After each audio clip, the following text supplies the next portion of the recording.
Well, hello there, and welcome to Create the Best Me, a haven for women in midlife seeking to reinvent themselves and embrace their dreams. I am your host, Carmen Hecox, and today I'm thrilled to have a remarkable guest, Kelly Howard. Kelly is a beacon of inspiration, a fitness consistency expert with a splash of adventure, author of Fit, Active, and Ageless for Life. Kelly has devoted over 25 years to helping women prioritize their fitness, ensuring they feel fantastic and can fully enjoy this exhilarating phase of life. Her Fit is Freedom podcast, coaching, retreats, and online courses have transformed the lives of countless women. Join us as we discuss this empowering world of staying fit in midlife. Kelly Howard, welcome to Create the Best Me. I am a big fan, and I can't believe you're on the show. Oh, Carmen, thank you so much. I'm super excited to be here. Great. Can you tell the audience who you are and a little bit about your business? Sure. Kelly Howard, and I am known as the fitness consistency expert with a touch of adventure. And what my business is, I help women learn how to become consistent with their fitness and then keep it for a lifetime. And we do that through some coaching, course, retreats, and just learning how to play and have a lot of fun. Yes. And you know, when I think about your brand, Fit is Freedom, there's so much truth to that phrase. Yeah, it's it. It's just the thing, because in our lives, we play so many roles. But the truth is that if we don't feel good, then we're not free to do anything well with all those roles. It just doesn't work. And I'll give you a little backstory because it's just your title resonates with my backstory. So last year, my husband and I and my daughter always go to Hawaii. It's our favorite place to be. And so we were in Maui during the time of the fires.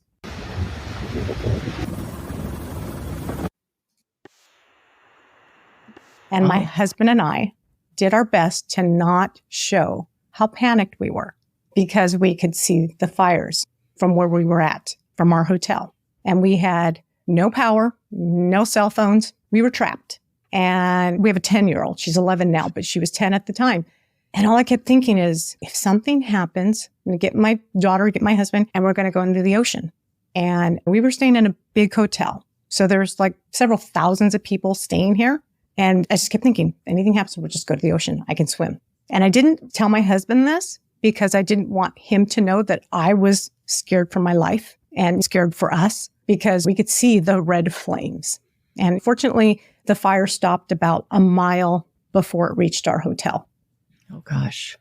And when we got to the airport, my husband told me, he says, I was thinking that night, I thought about going and getting some life preservers because there's thousands of people here and everyone probably thought the same thing. If the fire reaches our area, we need to get to the ocean. And my husband said, I know that I'm a good swimmer, but honestly, with that many people, I don't honestly think that I could stay in the water that long with my daughter and you. And so that's why your title, your brand resonates so much with me because fit is freedom.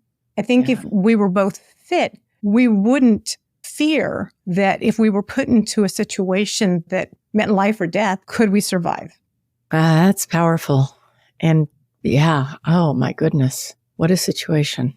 Yeah. And fortunately, we made it out and stuff, but it's just, you never know where life's going to take you. And I think that being fit, in my opinion, especially after reading your book, is it's not about having that rock hard body that we see. We all see those beach body commercials and other people that are just, they look amazing. And sometimes some of us may dream, oh, I'd love to look that way. But is that really fit? I think that you have changed the meaning of what it means to be fit. It doesn't mean that you have to look that way.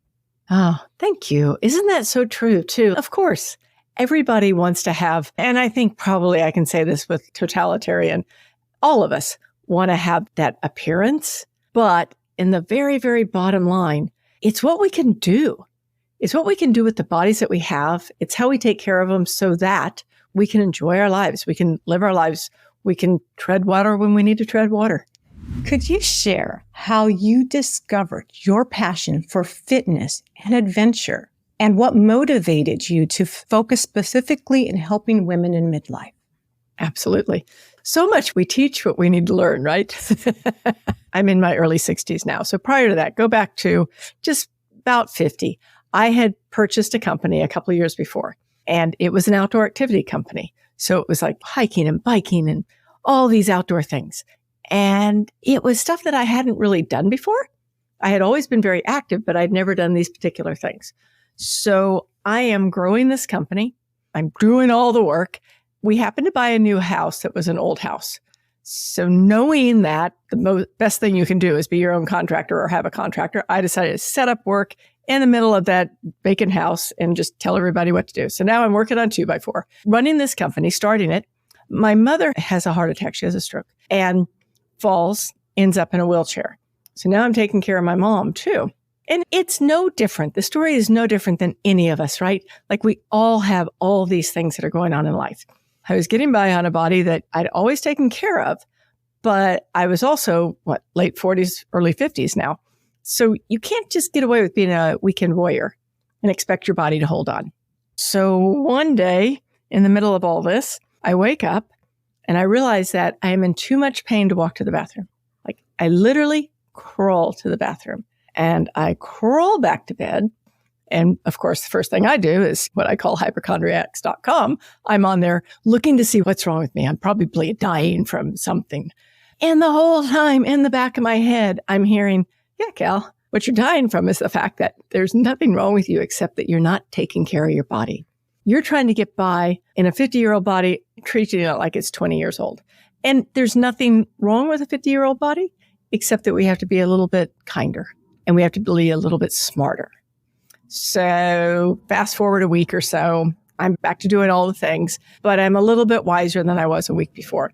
And I go back to what I had done before, which was back to lifting weights, back to doing all the mobility, back to my basics, my routine.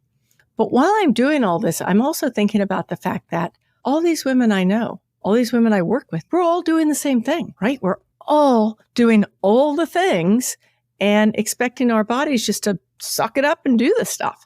And it's not real. Like it is realistic that we can do all the things, but only if we support ourselves in the process. So in that moment, this company was born.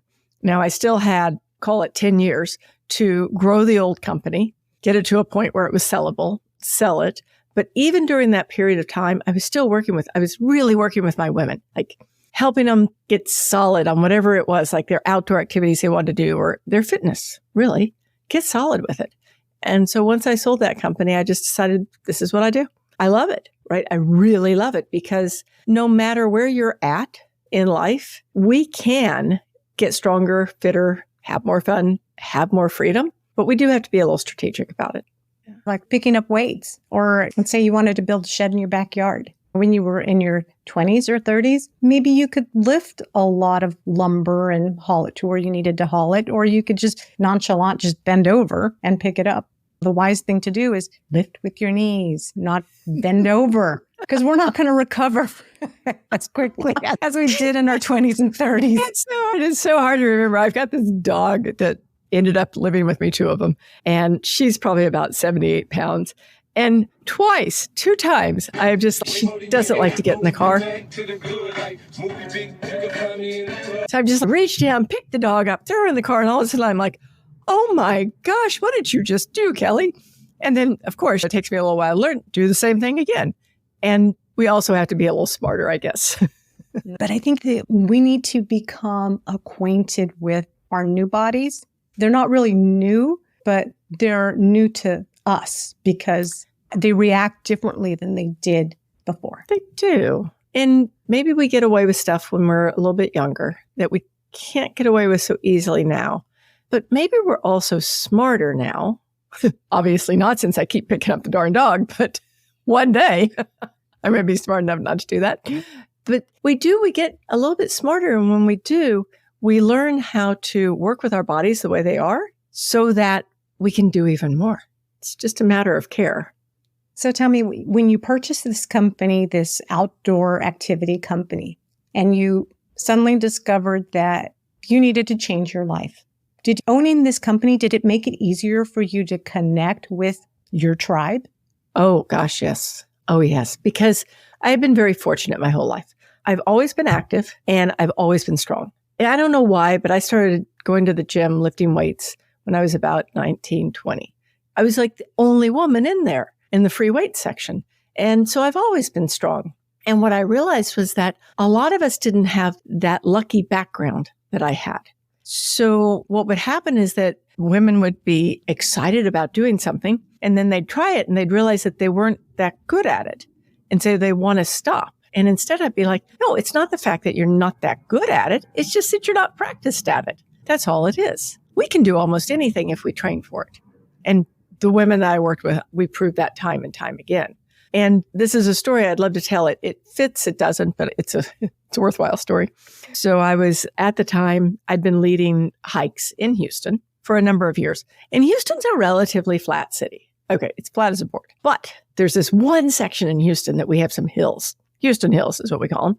They're not that big, 20, 30 feet tall, not much. But it's something that requires a little bit of effort. So I had this hike I was getting ready to lead, and we're getting ready to head out. And this woman shows up. And she stops, she gets out of her car, and she doesn't have hiking poles. She has a cane. I'm taken aback. I don't even know what to say exactly, actually. But I do know what I'm going to say because I'm like, oh, hi, great. Join us, right? Like, I'm not going to say don't come.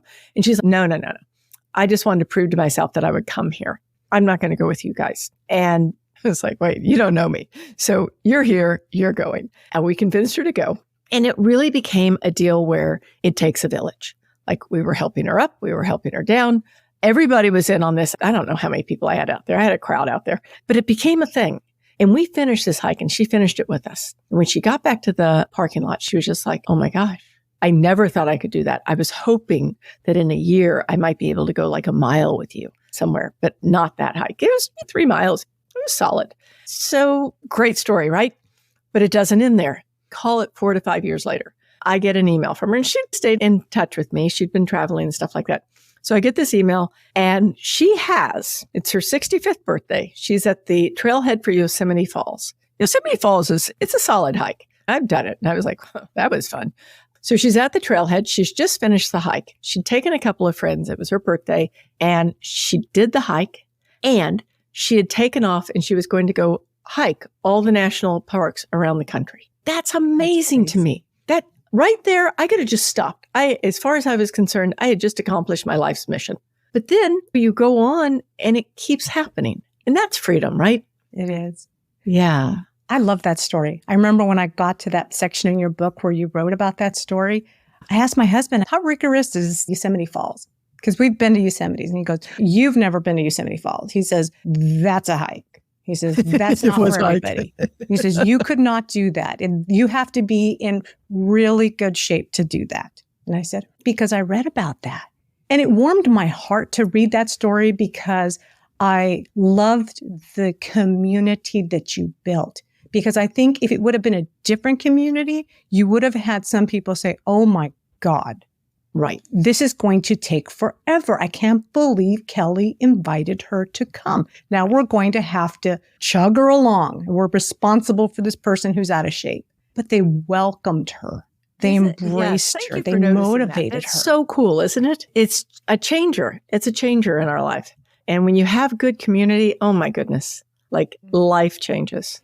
And the benefit that she received is that it motivated her to keep going, that she had an entire village that believed in her. You believed in her, and then the village believed in her, that they helped her achieve this thing that she thought was going to happen in a year or two. Yeah, I love that story. It's like one of those, I'll never forget that one. Yeah. Well, I loved it because, like I said, it just showed the support system of women connecting with women. It's a big piece. It is. It's a huge piece. I don't think we really realized for the longest what a difference a community makes. We know we need friends. And we especially know we need friends after the pandemic. We experienced what life was like without connection.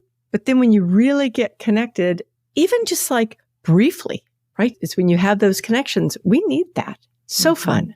Exactly. From your extensive experience, what are the most common obstacles that women encounter, and how do you help them overcome that obstacle? There's a couple. First one starts in our head, right? I believe that fitness starts in our brain, not our feet.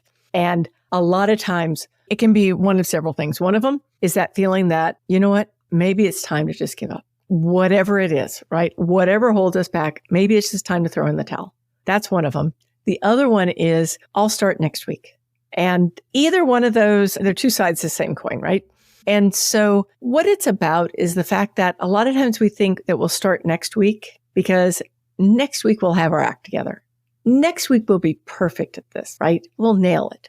Perfection is baloney. Perfection when it comes to, especially when it comes to your fitness, isn't real. If you're hitting every one of your fitness goals every day, click, you're probably not trying hard enough, quite frankly.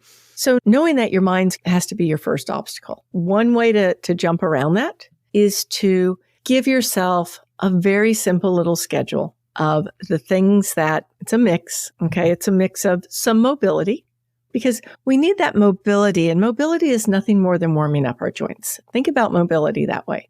It's not about stretching. It's not about having to do an hour of yoga. It's just warming up our joints. We need that.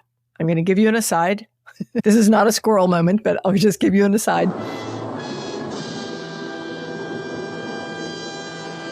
I've done a test, and this test is on my body. So it's a test of one. Same hike, done numerous times. I'll get out of the car and I'll go out cold. I'll come back and I'll test. How do I feel? How fast did I go? All this, I'll test all the things. Then, same hike another day, I get out of the car. I do my mobility work. After those 5 minutes, I go out and do it. I'm faster. I feel better. Things hurt less. So if I can say anything, do a little bit of mobility.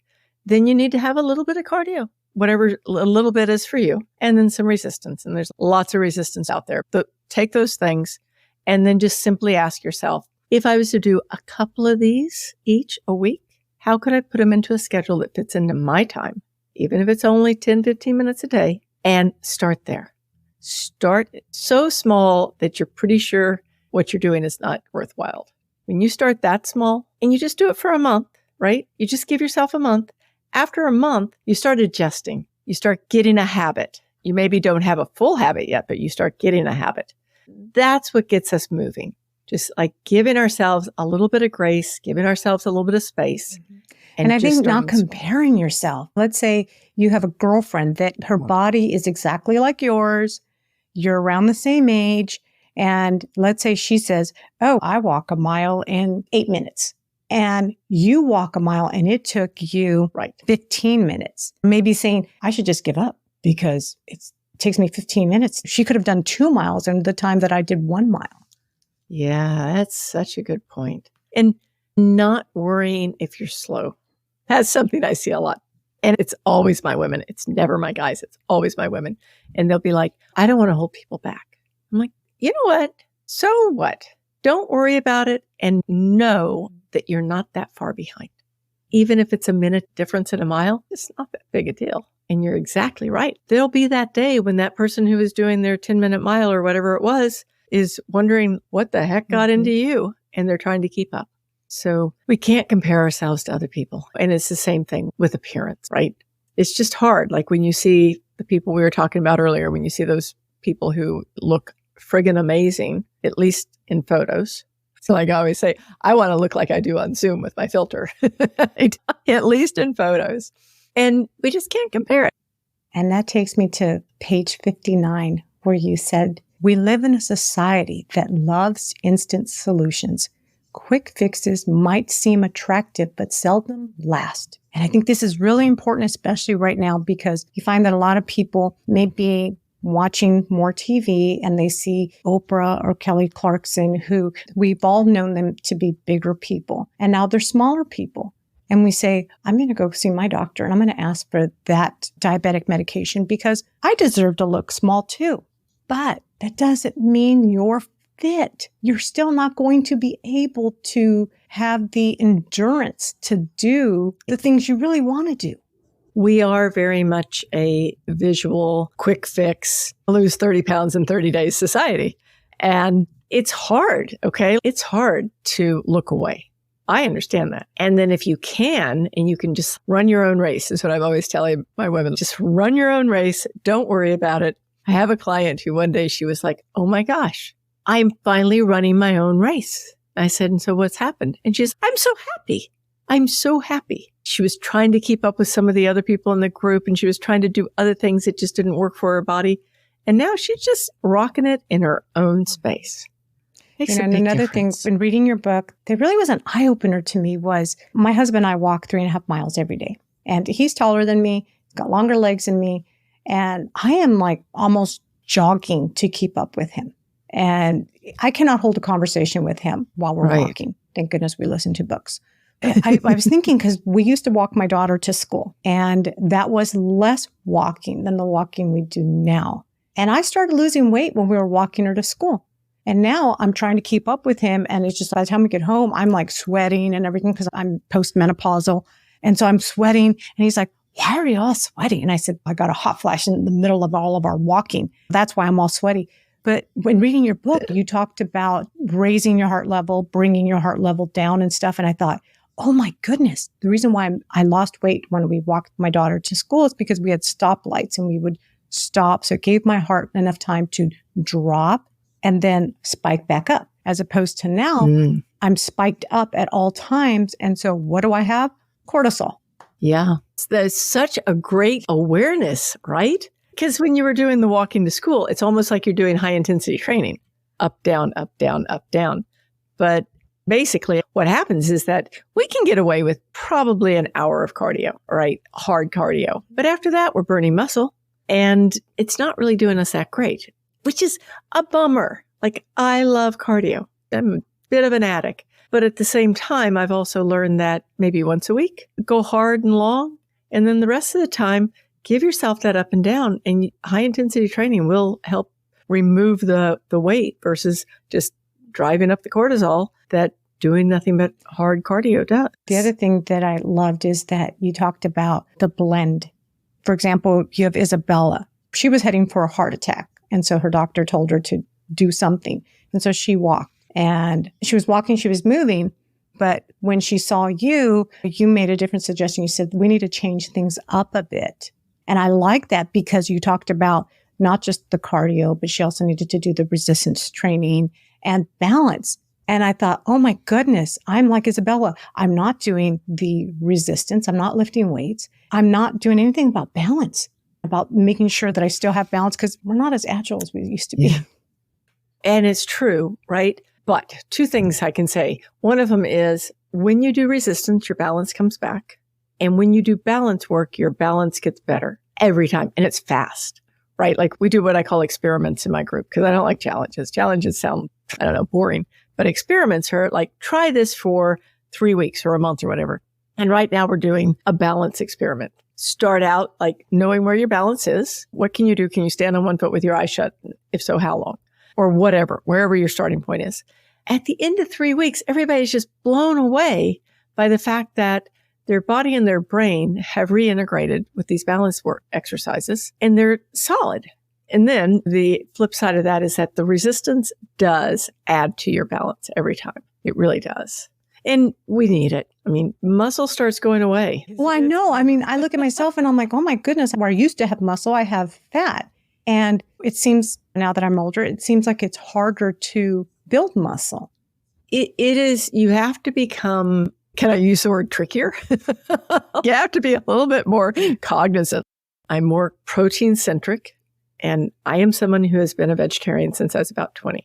So I didn't eat protein for 40 years. I ate pasta. It's my favorite food, right? I love pasta. Can't do it anymore. Like, I can eat a little bit of pasta once a week, but I can't get away with it.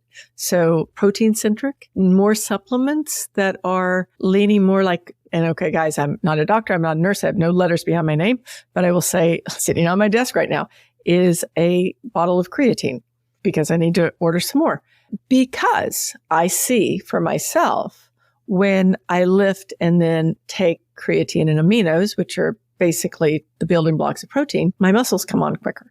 And I use more protein powders. We just have to be a little bit smarter. And I lift differently than I used to.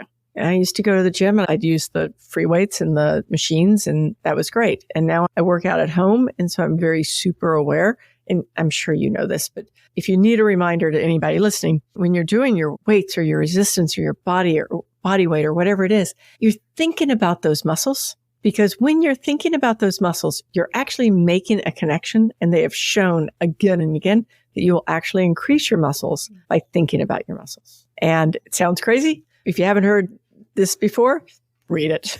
Olympic athletes do this night and day now. I have friends who are gold medal winners, and this is how they train.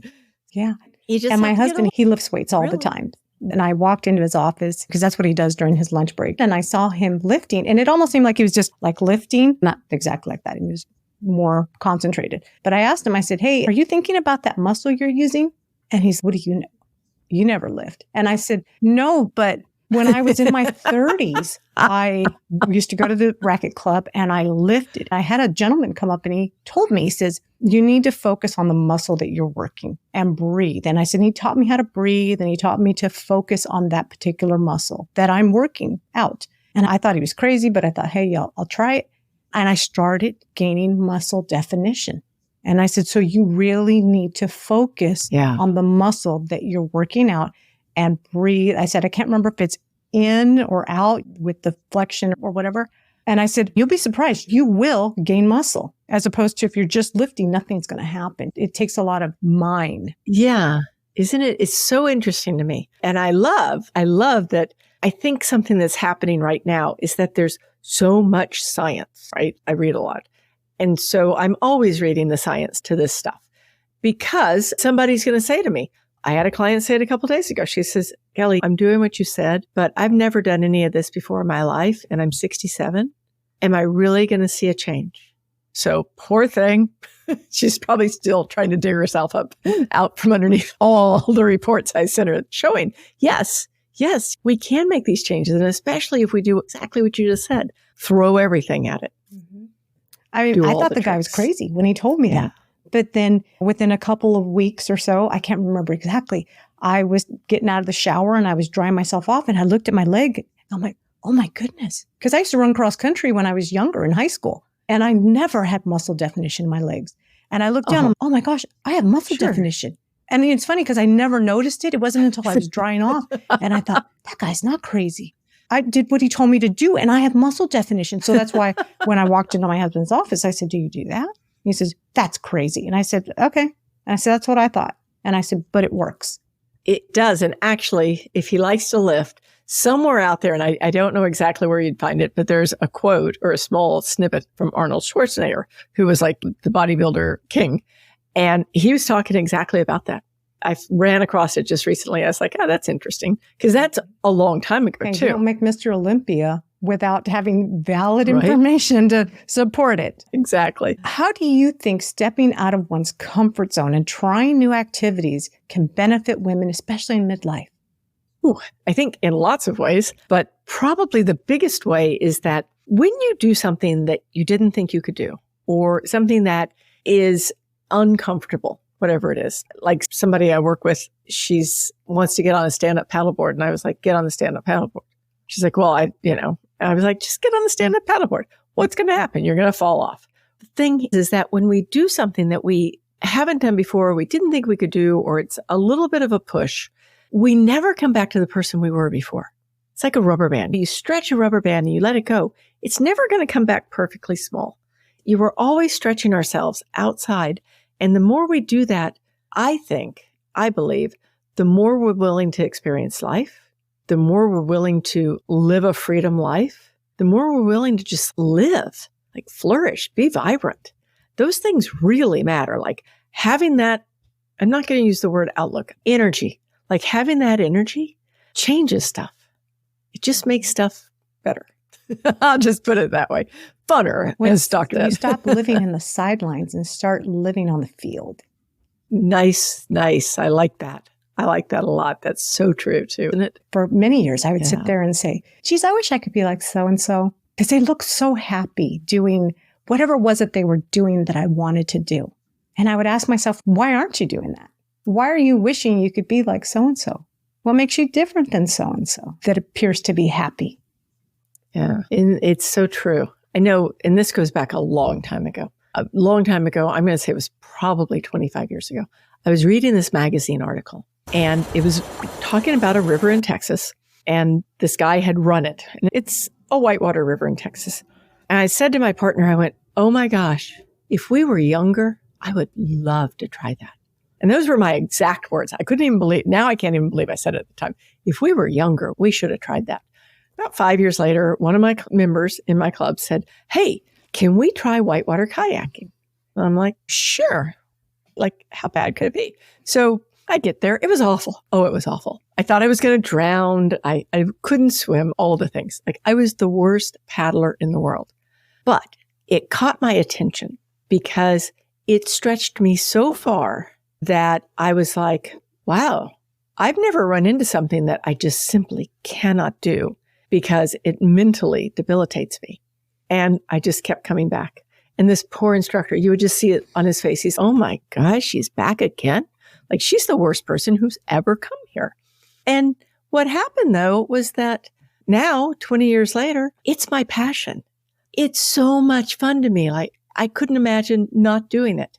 But it's because I kept getting pushed past my comfort zone, and it was a tough thing for me to do. But in doing that, I found something that I would have never done before. And I have friends that I would have never met before. And it's just one of those things. Like, you don't have to do something that you think you're going to die at, but you do need to do things that you're like, whoa, look at me do that thing. That's a big piece. Mm-hmm. That's huge. My husband and I were watching this Netflix movie. It's Diane Nyan. And I just told my husband, said, you know what? Right. Regardless to whatever, they don't want to say that she really swam from Cuba to Florida, the Florida Keys, even though she did, because there's all these rules that say she didn't do. I said, but the bottom line is she did. And she was 64 when she did it. And that to me is so empowering because it just showed that she became stronger and stronger with every single fail. And she'd been trying this since 30 years prior when she was younger and stronger and resilient, and she failed. But it took her 5 times and she finally did it. And so don't underestimate what you can do if you really want to do it. That's so true. And that was a very powerful movie, and a very powerful, not just movie, but story. A very powerful woman. I was just taken back. I told my husband, I remember every fail. I remember seeing it on TV. And I said, and now seeing it from a different lens, I'm older now, it's empowering. It's super empowering. With that said, have you ever had a woman that said, I absolutely would love to do this, but I can't do it? And now she's a leader. This thing that she said she could not do, she's a powerhouse. She's rocking it. Other than yourself, because you already gave that story. Yes, I know. Yes. And this is a story that I probably shouldn't tell, but I'm going to. So I have a client who, when she first came to me, to all you listeners, I apologize. My dog is chewing on a bone and I'm trying to quiet her down and it's impossible. So I have a client who comes to me, and when she did, she said that her goal was to be able to walk down the stairs, one foot after another, solid, have balance, without hanging on to the handrail. So this is her goal, 1.5 years ago. And so about 3 months ago, she's with me in Costa Rica. We have a bit of a moment. We're in a raft, and the raft. So everybody listening, this has never happened before. It will never happen again, but it was funny now. So the raft gets stuck against a rock. We can't get it off. It's there. So I've got all these people in my raft. It's myself and a guide. So we get them off the raft onto a big rock in the middle of the river. And she's one of those people. So she climbs onto that rock. She then stands on that rock in the middle of that river and then moves down to the other raft. It was an in the middle of the river rescue. And we were talking afterwards, and she's, oh my gosh, that was intense, but I think I have a new goal. And that goal is to be able to do that anytime I need to. And I said to her, I went, do you remember what your original goal was with me? She's like, no. I said, your original goal was to be able to walk down a set of stairs, one foot after another, without grasping onto a handrail. And here you are, You're in the middle of a class 4 river. You get out of a raft, you balance on a rock, and you get down on the other side. I'm like, you are a rock star, literally and figuratively. So to me, that was an extreme situation, but wow, she could have frozen. There were other people in that raft that froze. Believe me, they just froze and we just had to deal with it. She did it. That's huge. That's super huge. And one other, because not everybody can relate to being on a raft in the middle of a river. And she couldn't either, quite frankly. But there's another one where one of the ladies who came with me in the book, I talk about the view from the top of the mountain. She came with me on the first retreat. And when she got to that retreat, she didn't know any of us. She'd never met us before. She'd met us on Zoom, but she'd never met us in person. And she told me, she said, my kids are really uncomfortable that I'm here. They told me that I shouldn't go. And they're like, where are you going and what are you doing? And she said, I need to be very careful and I may not be able to do all these things. So I'm like, okay, no problem. Let's just do what you do. Are you kidding me? She was leading the pack. She was at the top of the mountain. She's like cheering everybody on. That's it. Like life gets so big when you get to play like that. That's amazing. Yeah. And I think that these women, what happened is in the situation, they removed themselves from who they thought they were and become who they really are.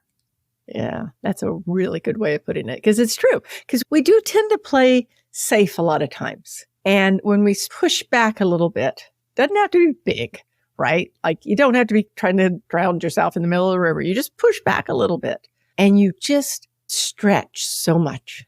You become super women. I think all of my clients are just super women. Most of your clients so are amazing.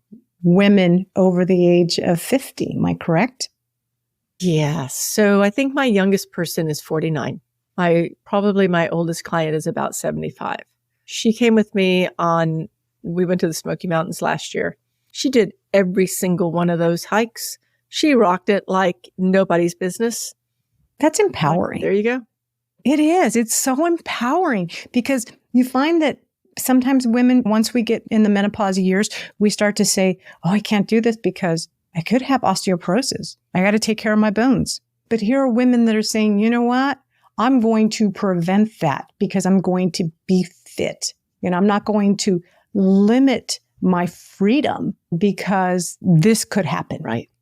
Yeah. Things happen. Things happen in life. And a lot of times they happen when we're really not having much fun. Could get up out of the couch, trip on the dog, break your hip. All right. Exactly. I know somebody who just grabbed her suitcase off a rack and ripped her shoulder. I'm like, well, hopefully you were somewhere fun doing that. Yeah. I absolutely love your book. As I mentioned to you before our recording, I love your book. It was very well written, very inspirational. And what I loved about it was that you didn't have these rock hard. You did have some women that were fit and just wanted to move to the next level, maybe do something a little bit more adventurous, more rewarding per se in a community. But then you also have these women that were couch potatoes per se, or not really couch potatoes, but they were powerhouses. They were rocking it in the business world and spent too much time in their chair that unfortunately they were out of shape. And working with you allowed them the opportunity to turn into somebody different. I love it. Yeah. And the other thing that I thought was interesting, and I can't remember the actual lady that you wrote about in the book, but you talked about this woman who owned her own business. She was involved in, I believe, her church, and she was your go-to person because she got everything done. And if you added something to her layer of to-do list, she got that done too. But she wasn't taking care of herself. And working with you, you allowed her to prioritize self-care than everything else. Yeah. Self-care it's funny. It's like self-care is fluffy. Self-care is not fluffy. Self-care is doing the things that we know we need to do to be able to do the things that we want to do forever. That's self-care. Fit is freedom is self-care. It's basically what it is. It's putting yourself first so that you can do all the other things. It's true. And if anybody's listening thinking, oh, but isn't that selfish to put yourself first? The truth is that if we don't, those people that we love that we're caring for are going to be having to take care of us. So yeah, but if we put ourselves first, then they're going to be able to play with us for a very long time. Kelly, what advice would you give that listener right now who's listening or watching right now and says, I'd love to do that, but what would you tell her? What would be the first thing that she should do right now to eliminate the but and move forward? Yeah. So there's lots of buts. There's usually no time. Don't know what to do. I've got too many injuries, have to throw in the towel, that kind of stuff. So the first thing I would say is create what I love to call an MDM, which is a minimum daily movement. And that minimum daily movement is going to be so small that you are sure that it is useless. Okay? Because when you can do something like, let's say it's just like 5 minutes of mobility and 5 minutes of walking, like that's pretty small. We can all do it. You cannot tell me that you don't have time for that one. But if you do it and you do it consistently 5 days a week and you do it for a month, what's going to happen is that even though you're sure, like, I guess I'm going to add a second piece to this in just a second, but let's just say you do it for a month. What's going to happen is at the end of that month, you're going to be a little bored with that. And instead of giving up, like so many of us have done on so many different, diets and blah, blah, blah, blah, blah, we've got a fire, right? We have a little bit of a habit started there. So then we step it up.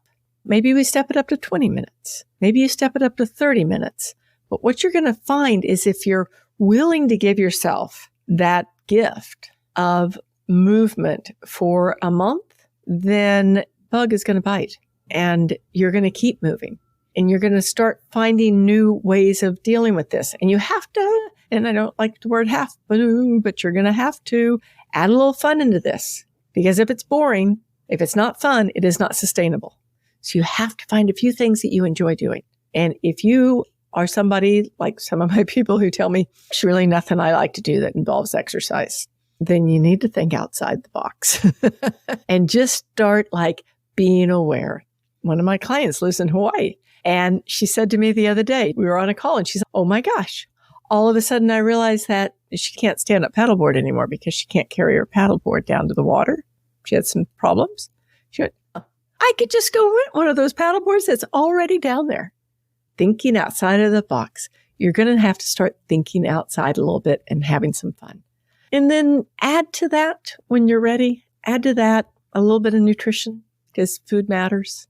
Add to that a community because community matters. Add to that some accountability if you need it. But start somewhere where you know you're willing to do it. And you have to have a reason. Set North Star. You have to have a reason. The reason could be as small as I don't want to fade away, which is really big, actually. It sounds small, but it's huge. Or it can be as big as I want to do something stinking amazing that I've never done before, and I've got to start somewhere. Kelly, how can people learn more about you and maybe even begin to work with you? So my website's always the easiest place, which is just fitisfreedom.com. And from there, you can find all the socials and all the stuff. And also in your show notes, we will have a free copy of my book. It's going to be an electronic copy, but anyone that's listening can download this and get started. I am adamant about helping women do anything they need to do to get moving. So you can get the book for free, follow it, even though it's free, there's value there. And you're going to be able to walk away with not just inspiration, which I think is nice, but you walk away with a plan too, which is probably, the gold. For anyone who is thinking about downloading it, you need to download it. This is an amazing book, a beautiful book, well written. It was as if though you were sitting up there talking to me the whole time. It was very quick, easy, very concise. I loved it. Loved the book. And I recommend any woman, every woman or man, read the book. Great stories and an awesome resource. Thank you. Kelly, thank you so much for coming on the show. I look forward to reading another book if there's one in the works. Oh, there's two in the works. What am I thinking? I finished that book and I went, well, I don't have to do that again. And the next day I woke up and I went, oh, I have a couple of ideas. Any future projects you're working on other than books? Other than books. Probably the project for this year is to really Within my group program, we have the Fit is Freedom course, and we're redoing the course. So that's a big piece. And then really the rest of this year, my big project is to simplify my life so that I have more and more time to play. And people will be like, really, Kelly, how can you have more time to play? Because it matters. So those are the big projects. Perfect. Thank you so much for coming on. I will include all your information in the show notes and the downloadable link for people to get a free copy of your book that everyone needs to own. Well, thank you, Carmen. And thank you to everybody listening. I truly appreciate it. That wraps another invigorating episode of Create the Best Me. A huge thank you to Kelly Howard for joining us and sharing such invaluable insights and stories. Her passion for fitness and adventure is truly contagious. You can find all of Kelly's contact information, links, and downloadable copy of today's transcript at createthebestme.com/EP059. And also, don't forget to grab your free copy of her transformative book, Fit, Active, and Ageless for Life. And if you found today's episode inspiring, please subscribe to our show and share with your friends. Your support means the world to me. Join me next week as we explore effective communications and relationship buildings in midlife, a crucial topic for personal growth and strengthening our connections. Remember, midlife is not a phase. It's an opportunity to become the person you've always envisioned. Until then, keep dreaming big. Take care of yourself, and remember, you are beautiful, strong, and capable of creating the best version of yourself. Thank you for watching. Catch you next week. Bye for now.